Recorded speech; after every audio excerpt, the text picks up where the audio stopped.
Welcome to Mouthful with Shanti. My name is Shanti. Today, our guest is comedian, actor, and drag performer. Please give it up for David Shapiro. Thank you. I'm Thank so you. used to hosting comedy shows that For it sure, comes yeah. out. You want to, yeah.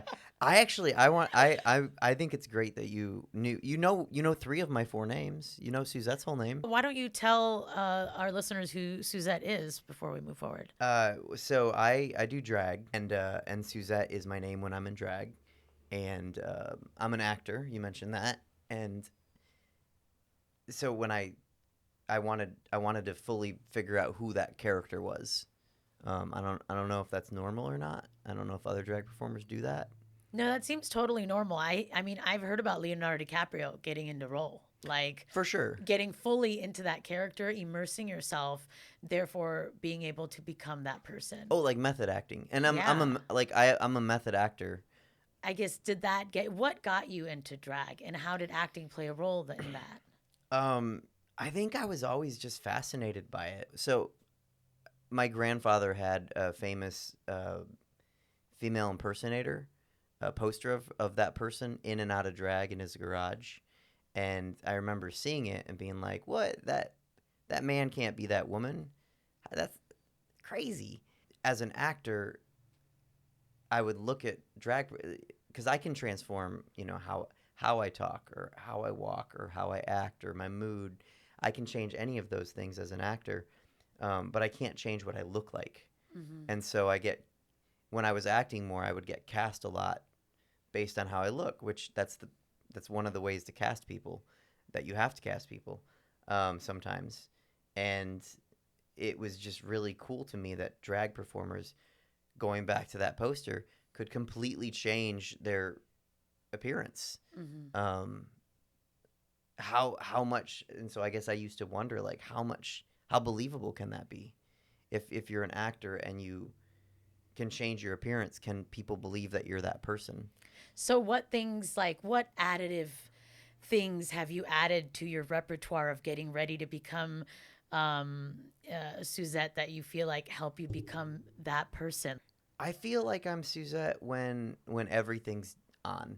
Okay. And I think that's pretty standard for actors. I do feel like you have a pretty iconic Suzette. I feel like the eye makeup looks pretty like Thanks. recognizable. Like that is your vibe. It could be different colors or whatever, but I still The feel like wings, is it the wings? it's the wings. Yeah, and my drag mom taught me how to do that. It's Well, like quite iconic drag mom. I am not drawing those on. I'm overshadowing and then erasing and using the negative space to create that smoky eye with the wings. That's kind of, it's a good staple to have. Yeah. How did Suzette come about? How did you create her? What made you transition from acting to becoming her? Oh, we should be careful with the word transition when talking about it. You know what? You're right. Yeah. How did you embark on the journey of beginning drag as a performance? And how So did you create Suzette? right. So I'd always been interested in it, and I met my drag mom. I wrote a script for a movie because I was an actor, and everyone said you have to write your own. And I lived in Sacramento. There's not a lot of movies happening there, Mm-hmm. so I was trying to write scripts that I could then make a film that I could use as a vehicle to be in myself. And one of the scripts I wrote was this really great script. It sounds, if I don't explain the whole thing, it sounds super hokey. But basically, it's one of those scripts where a guy be, he has to pass as a woman, Mm-hmm. and To it's achieve something. right. It's kind of Shakespearean Mm-hmm. in its follies. Yeah. It's not like a serious script. I think drag and theater have some commonalities Oh, totally. actually. And so, in regards to allowing anyone to become a character if they can become that character. Yeah. I think that's at least that's an actor thing, and I think it is a drag thing. At least that's what drag for me. That's the way because drag is different for so many people, but for me, it's about creating that fantasy. Mm-hmm. Like, can I convince everyone that I am that character, and either way, in as Suzette or as another character. Mhm. I think And you're then, so how did you come about with creating her? I know that you right. told me in the past that Yeah, sorry. I got lost in the. no, no worries. I know you told me in the past that you and your ex-wife created Mm-hmm. Suzette. We Tell me did. about that. So I wrote that script. I met my drag mom, and then I was gonna move to LA because I wasn't getting any acting work, and then I had a nocturnal seizure, so I couldn't drive.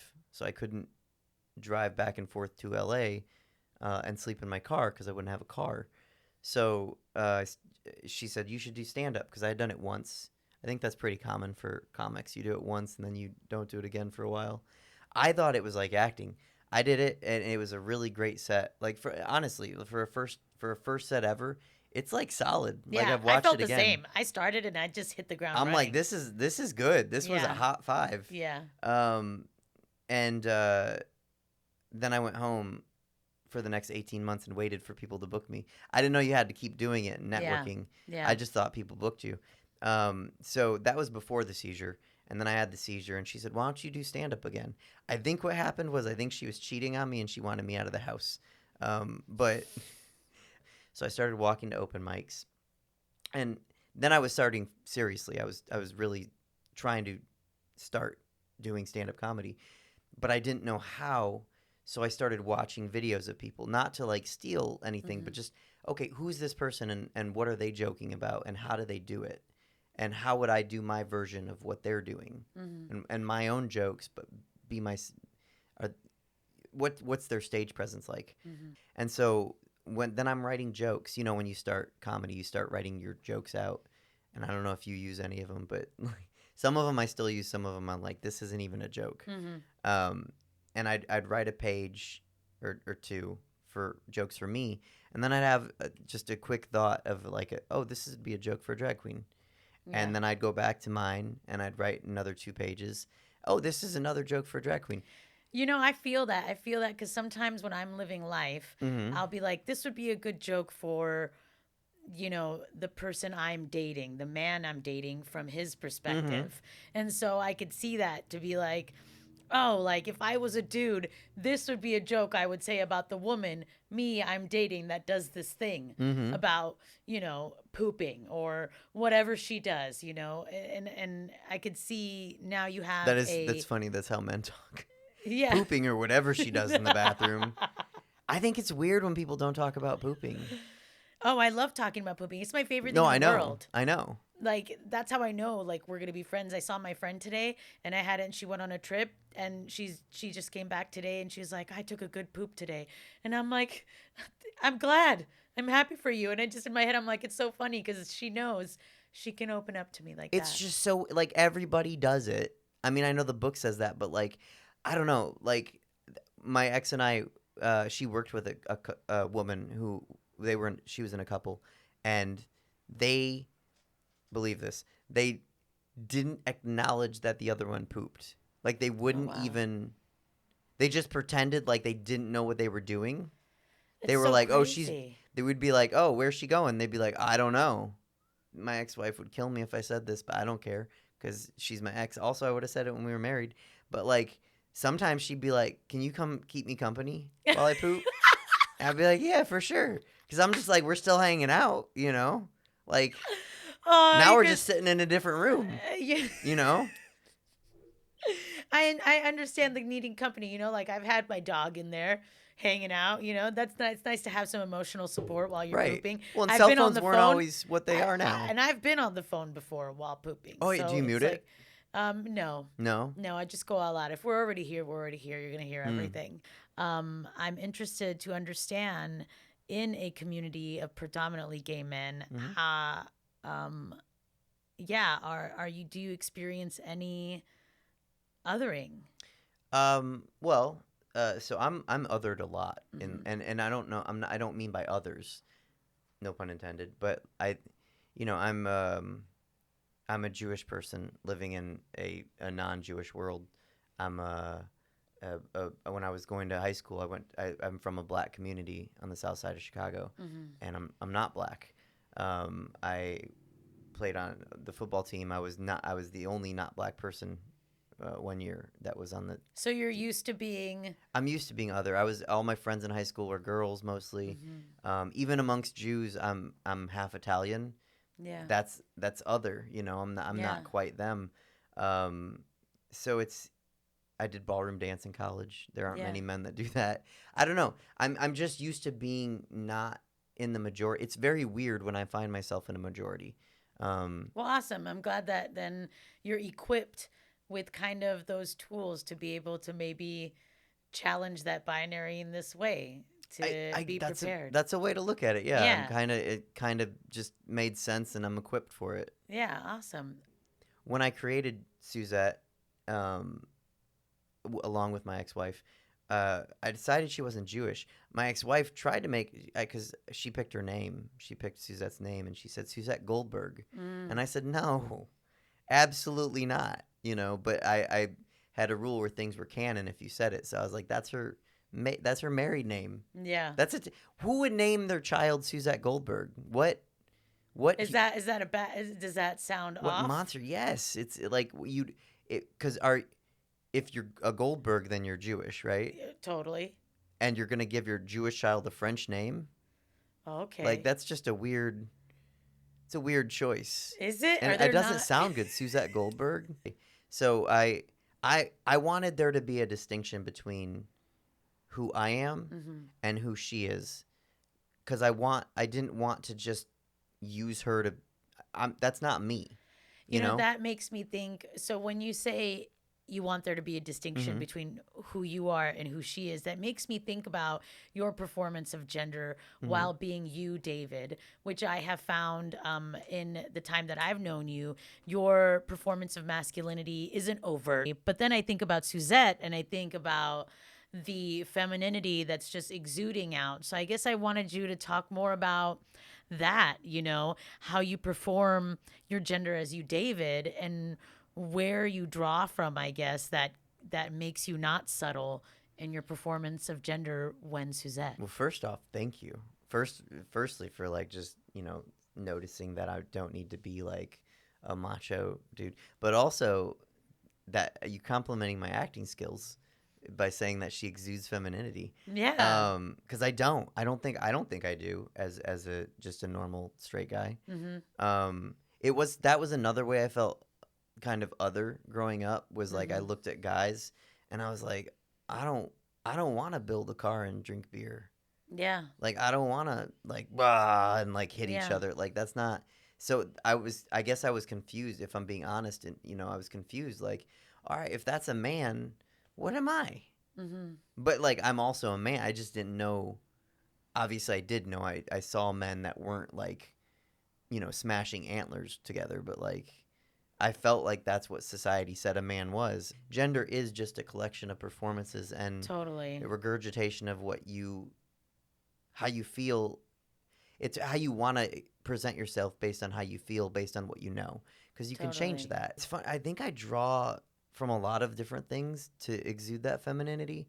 Obviously, it's not innate to me, but I think what's interesting is I can do it, right? What people have you come across that perform femininity in ways where you're like, oh, I think I might hold on to that seasoning or that spice for with Suzette? Are there any women that influence that femininity? It's hard to say if like I can pinpoint. Like I at one point I decided she would only be seen in stiletto heels because my great aunt only ever, and then it was just one day after brunch at Punchline in Sacramento where I went up and down the stairs 6-7 times in stilettos, and I was like, this is dumb. No one's even here. I'm bringing sneakers. And so at that point, Suzette had cute sneakers. So people, and that I kind of got from my wife, because she had cute sneakers and they were actually her sneakers. Yeah. I literally got the cute sneakers from her because she had left me at that point and left her sneakers. No, that's great. So and now you're being smart, as Suzette would be. Oh, for sure. I think probably more influence than I know by Fran Drescher, because The Nanny was such a great show, especially for me as a Jewish person. Yeah. I don't know. At this point, I'm not sure if it's outside influence or, because Suzette as a character has existed for. I've been performing as Suzette for 6 years Mm-hmm. this month, but as a character, she's existed 2 more years, 8 years, 9 years, 9 years.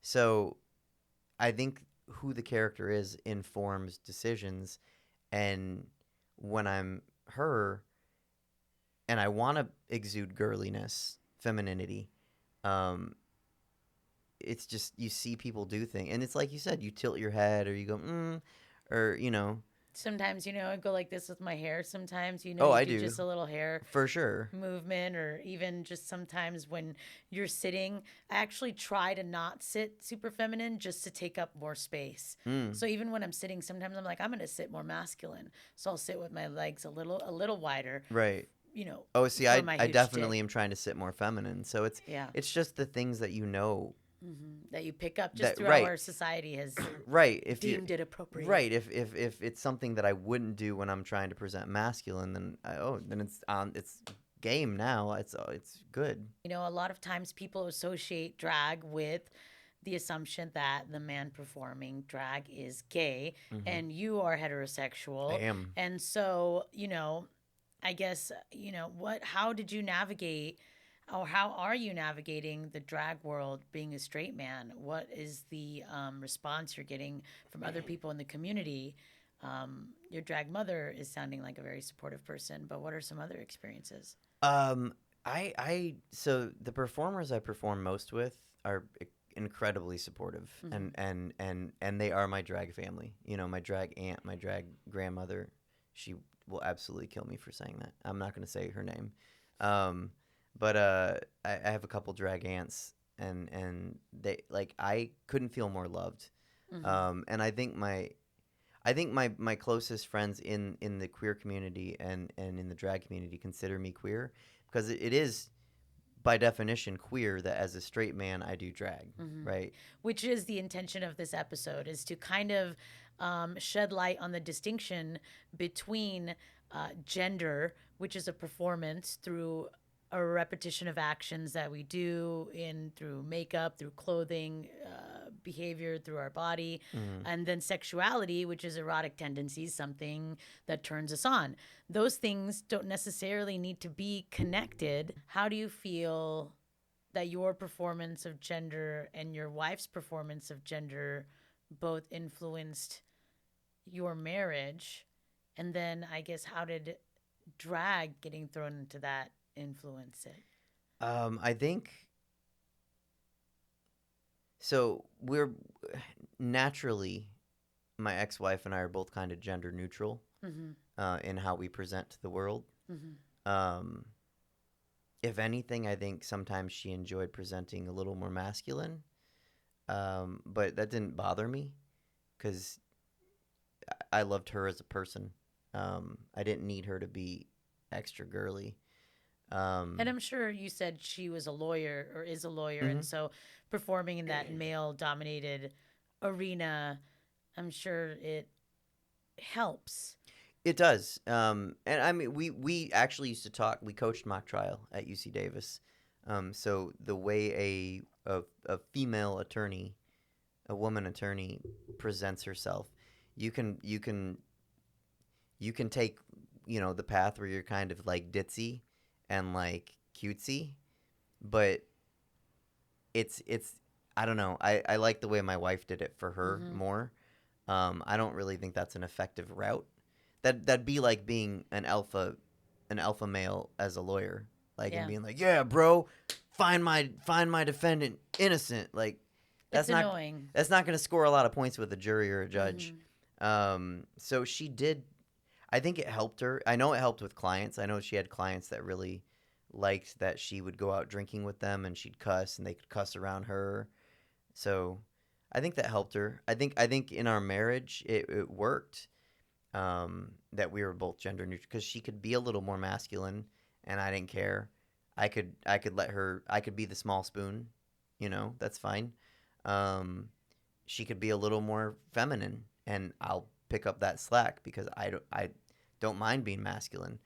I think when I started doing drag, which I think ironically is a really, I don't know if I want to say it's a masculine thing to do. It's a self-confident thing to do. And I think we perceive self-confidence, at least in men, we perceive it as masculine, right? Like if a man is self-confident, we're like, oh, he's a man.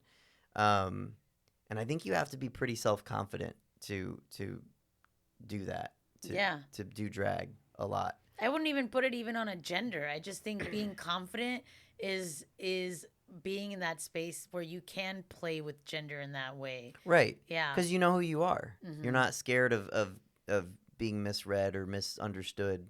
Yeah. Because you're like, I know who I am. I think that did. I think a couple things affected my marriage. I think Suzette's introduction into my marriage did, because Suzette is so femme. I think, and I'm speculating here, so if my wife is watching, I want her to know I'm not speaking on her behalf. But I think she felt a little pushed out of that gender neutral circle that we were both in, and I think she subconsciously or consciously had to figure out if she wanted to be more masculine to counter that, or if she didn't like it and wanted to go back to gender neutrals, or if she wanted to be the feminine one.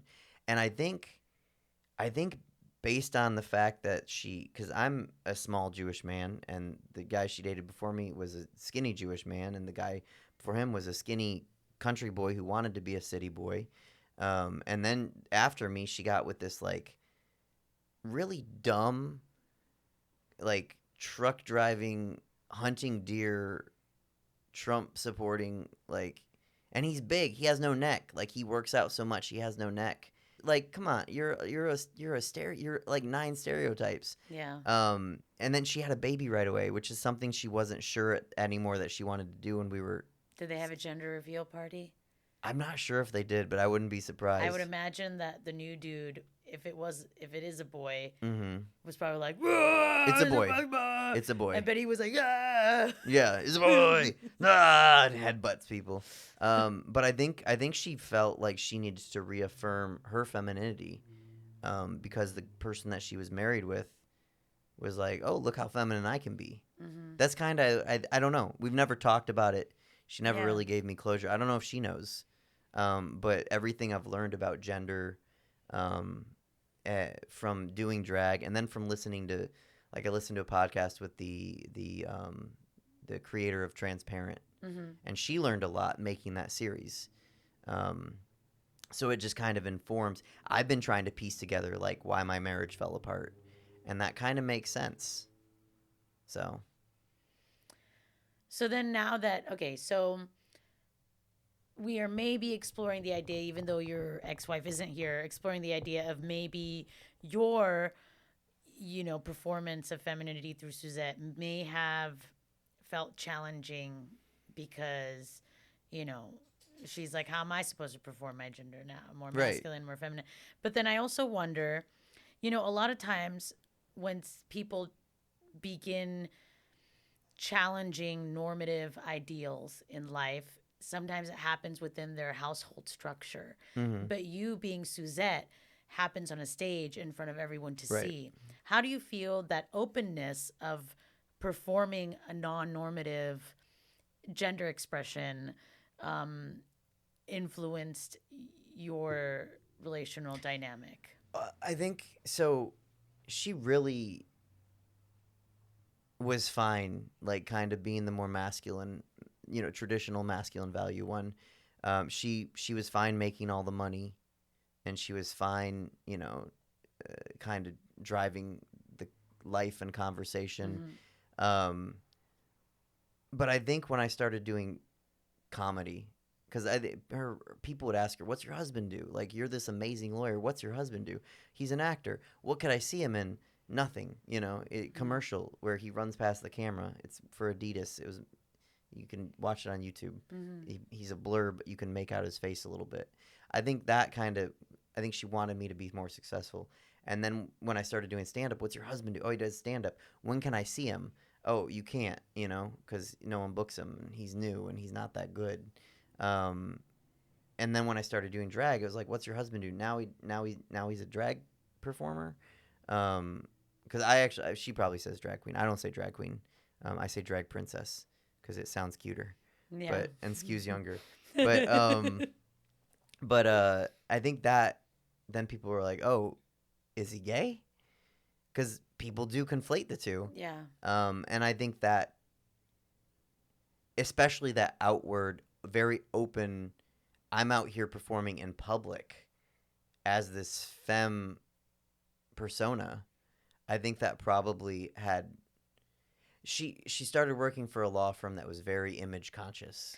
And if you think about the other ways of like masculinity that you are performing or not performing in their eyes in regards to, like accolades that you've achieved in whatever your work, like that's very like a male dominated idea. It's like your work, what are you doing, and what's your status in that space. And I feel like it's like, oh, so what is that, and then it's like, okay, so you're the breadwinner and not him. That's another, I think, performance thing that we associate with being a man.